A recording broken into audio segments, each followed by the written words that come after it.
नमस्कार दोस्तों, स्वागत है आपका फिर से एक नई वीडियो में। आज हम बात करेंगे सेबी द्वारा जारी किए गए शॉर्ट नोटिफिकेशन के बारे में, जिसमें सेबी ने जो है असिस्टेंट मैनेजर ग्रेड ए के लिए जो है अपना शॉर्ट नोटिफिकेशन इशू किया है। इसका जो डिटेल्ड जो नोटिफिकेशन होगा, डिटेल्ड गाइडलाइन होगी, वो कुछ ही समय में जो जारी कर दी जाएगी और उसी के साथ जो एप्लीकेशन प्रोसेस जो है स्टार्ट हो जाएगी। तो सेबी ने जो है बहुत सारी वैकेंसीज निकाली है डिफरेंट डिफरेंट स्ट्रीम्स के लिए, जैसे कि जनरल के लिए निकाली है 56 वैकेंसीज, ये जनरल स्ट्रीम है। उसके साथ साथ जो है इलेक्ट्रिकल इंजीनियरिंग के लिए भी निकाला है उन्होंने। उसके साथ साथ जो है इन्होंने सिविल के लिए भी निकाला है, आईटी के लिए भी निकाला है और बहुत सारी ऐसी वैकेंसीज हैं। लेकिन हम जो मेनली है जो असिस्टेंट मैनेजर जनरल सेक्शन की बात करेंगे, उसमें जो है 56 वैकेंसीज को जो उन्होंने नोटिफाई किया है, जिसके लिए जो एलिजिबिलिटी है वो है मास्टर्स डिग्री होनी चाहिए या फिर किसी भी जो है पीजी डिप्लोमा हो सकता है मिनिमम 2 इयर्स का। और इसके अंदर अगर आपने एलएलबी कर रखी है या फिर आपने बीटेक और बीई कर रखी है, अगर आपने बीटेक कर रखी है तो भी आप जो इसके अंदर है एलिजिबल हो जाएंगे।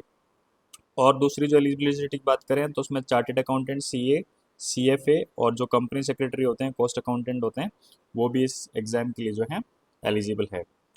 इसकी जो दो मेन क्राइटेरिया है एलिजिबिलिटी का, एज एंड एजुकेशन क्वालिफिकेशन, तो उसके बारे में थोड़ी चर्चा कर लेते हैं। एज जो है उस कैंडिडेट की जो है 30 साल से ज़्यादा नहीं होनी चाहिए, यानी कि उसका जो बर्थ है वो अक्टूबर 1 1995 से पहले का नहीं होना चाहिए।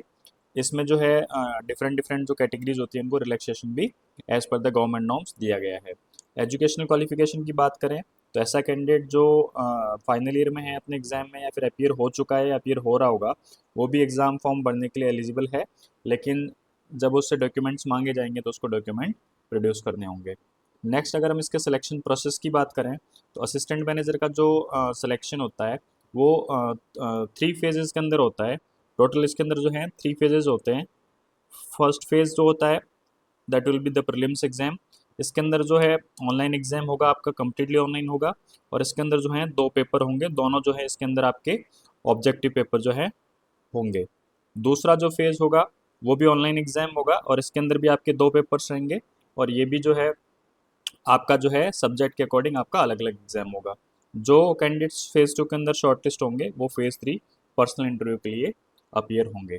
अब इसकी जो सिलेक्शन प्रोसेस है उसको हम डिटेल में बात कर रहे हैं। ये जो प्रोसेस है, ये प्रोसेस जो है ये असिस्टेंट मैनेजर, हम जनरल की बात कर रहे हैं, इसके अंदर जो फेज़ 1 के अंदर जो पहला पेपर होगा उसके अंदर आपको मल्टीपल चॉइस क्वेश्चंस पूछे जाएंगे, जिसमें डिफरेंट डिफरेंट सेक्शंस होंगे, जैसे कि जनरल अवेयरनेस होगा आपका, फाइनेंशियल सेक्टर के आपके क्वेश्चंस होंगे, जो इसने खुद ने नोटिफिकेशन में मेंशन कर दिया है कि इजी टू मॉडरेट लेवल के होंगे, यानी कि हमें इजी टू मॉडरेट लेवल की जो है प्रिपेयर करना है अपना जी और बाकी जो फाइनेंशियल सेक्टर है।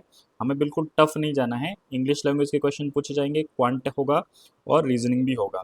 ये जो आपका पहला पेपर होगा ये 100 मार्क्स का होगा और 60 मिनट का इसमें आपको टाइमिंग रहेगा और इसमें आपको मिनिमम 30% मार्क्स लाना जो है ज़रूरी है। इसी के साथ फेज़ 1 का जो सेकंड पेपर होगा उसमें मल्टीपल चॉइस क्वेश्चंस पूछे जाएंगे आपको, commerce, accountancy, management, finance, costing, companies act और इकोनॉमिक्स के ऊपर। ये पेपर भी आपका जो 100 मार्क्स का रहेगा। इसके अंदर आपको जो है 40 मिनट का समय मिलेगा और इसके अंदर आपको मिनिमम 40% मार्क्स लाना ज़रूरी है। एक बात हमें और चीज़ जो ध्यान में रखनी है, नेगेटिव मार्किंग जो है यहाँ पे एप्लीकेबल है 1/4 का। और जैसे कि पेपर 1 में बहुत सारे सेक्शंस दिए गए हैं, पेपर 2 में भी अलग अलग सब्जेक्ट्स दिए गए हैं, तो उनमें आपस में कोई सेक्शनल कट ऑफ नहीं है। लेकिन जो ओवरऑल जो आपकी कट ऑफ मार्क्स रहेगी, यानी कि फर्स्ट पेपर में तो आपको मिनिमम 30% लाना है, पेपर 2 में आपको मिनिमम 40% लाना है और इन दोनों का मिला के जो एग्रीगेट होगा वो आपको मिनिमम 40% आना ज़रूरी है।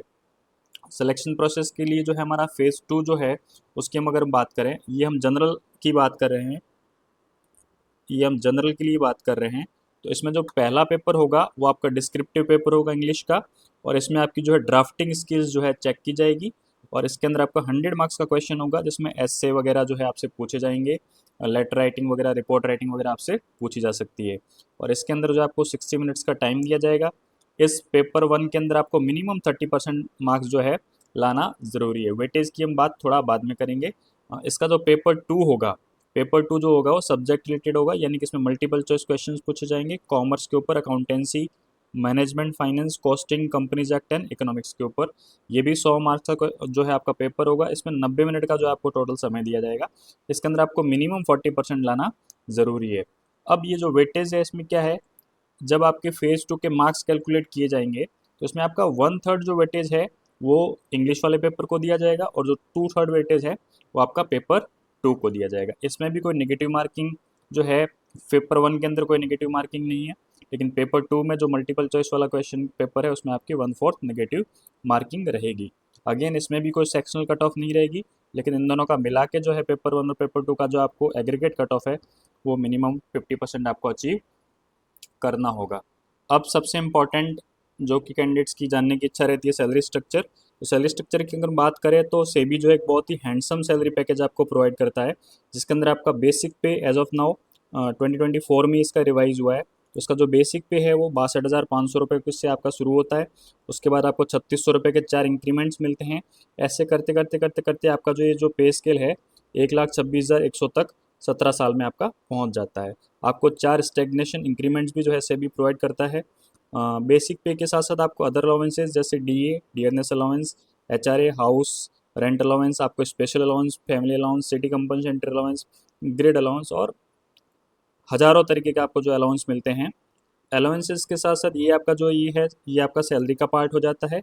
इस सैलरी के अलावा भी आपको बहुत सारी अदर फैसिलिटीज़ आपको मिलती है, जैसे कि एलएफसी लीव फेयर कंसेशन मिलता है आपको, यानी कि आप अपने परिवार के साथ जो है इंडिया में आप कहीं घूमने जा सकते हैं, उसके लिए भी आपको जो है सेबी की तरफ से जो आपको पैसा दिया जाता है। देन आपके मेडिकल एक्सपेंसेस आपके कवर होते हैं। एजुकेशन अलाउंस मिलता है, आपके बच्चे पढ़ रहे हैं तो उनके लिए भी पैसा दिया जाता है। फाइनेंशियल डेली जैसे आप न्यूज़पेपर पढ़ते हैं उसका पैसा मिलता है। देन बुक ग्रांट, बुक्स का पैसा मिलता है। ब्रीफ केस का भी पैसा आपको दिया जाता है। फर्नीचर अलाउंस भी आपको दिया जाता है। हाउस अकोमोडेशन, अगर आपकी पोस्टिंग जहाँ होती है वहाँ पे घर है तो आपको सेबी की तरफ से घर प्रोवाइड किया जाता है, अदरवाइज आपको जो है एचआरए प्रोवाइड किया जाता है। अगर हम सैलरी की बात करें तो एज ऑफ नाउ जो सैलरी है बहुत अच्छी सैलरी है, 1,46,000 रुपये के आसपास जो है आपको ग्रॉस सैलरी प्राप्त होती है। उसके बाद सबसे इम्पॉर्टेंट सैलरी के बाद दूसरा जो हमारा एस्पेक्ट रहता है वो रहता है कैरियर प्रोग्रेशन, यानी कि आपके प्रमोशंस कैसे होंगे। अगर हम प्रमोशंस की बात करें तो यहाँ पे आपकी अपॉइंटमेंट होती है as an assistant manager. Assistant manager के बाद आपका नेक्स्ट प्रमोशन मैनेजर में होता है। उसके बाद आपका एजीएम में होता है, असिस्टेंट जनरल मैनेजर के अंदर। उसके बाद आपका डीजीएम में होता है, डेप्यूटी जनरल मैनेजर। उसके बाद जनरल मैनेजर, उसके बाद चीफ जनरल मैनेजर, एंड जो लास्ट आपका प्रमोशन होता है वो ईडी में होता है। तो आपको यहाँ तक पहुँचने के लिए आपको यहाँ से शुरू करना ज़रूरी है। तो इसके भी जो डिटेल जो कोर्सेज़ हैं और डिटेल जो इसके वीडियोज़ हैं वो आने वाले समय में हम अपने चैनल पे इशू करेंगे। तो आप इस चैनल पे बने रहिए। अगर आपको ये वीडियो पसंद आया तो अपने फ्रेंड्स के साथ शेयर करिए और जल्द ही मिलते हैं एक नई वीडियो के साथ। बहुत बहुत धन्यवाद।